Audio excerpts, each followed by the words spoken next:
In general, what Quantum Street is, between the 1980s, 1990s, leading up to 2000, Wall Street was really innovative. There were four main companies that really transformed Wall Street. One was Drexel Burnham Lambert, which was run by Mike Milken. He created the junk bond market, which was a new way to fund companies that had lower credit to institutional investors. The other really great companies at the time was Salomon Brothers in bond trading, Credit Suisse Financial Products in creating derivatives, which became one of the leading businesses at Credit Suisse. In addition, Enron, besides all their fallacies, had a really innovative way of trading commodities and basically making commodities financial products. So in general, what we're trying to do is take the best principles from Wall Street.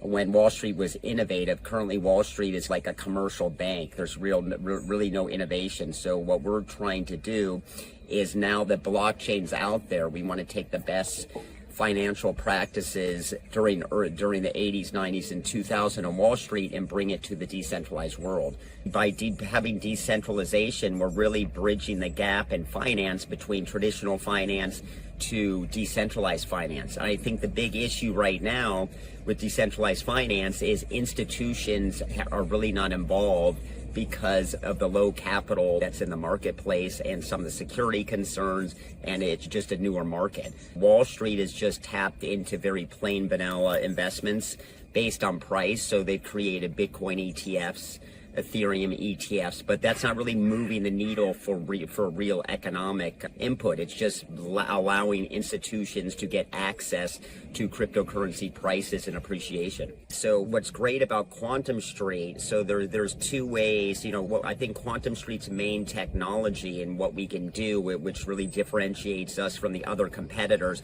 we can create an enhanced yield over the acquisition value.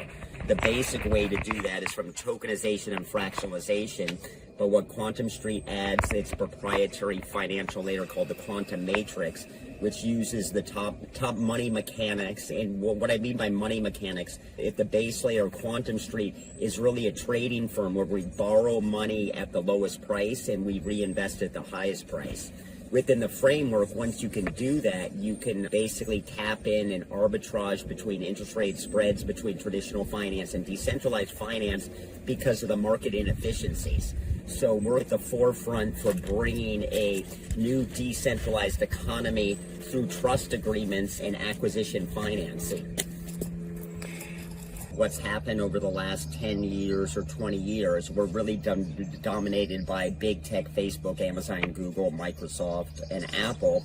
And so they're still trying to control the economy, which is very inefficient, and it puts the hands of wealth in very few. So the real theme is, by decentralization, the public can take its power back and have access to capital through decentralization. The first step of decentralization is taking titles and ownership out of a centralized network and put into a decentralized network, because once that's achieved, you can really create a financial system, because a financial system is just basic steps between borrowing and lending. Anyone can be their own bank if you follow the banking protocols, which is really getting deposits, paying an interest rate, and generating higher yield on your deposits. What we're thinking with sports and entertainment, specifically with stadium ticketing, and what happens when you take a conventional ticket and you put that into an NFT. Yeah, I would say this, when sports and entertainment, I think the biggest problem in sports and entertainment, no one really can invest into a sports franchise.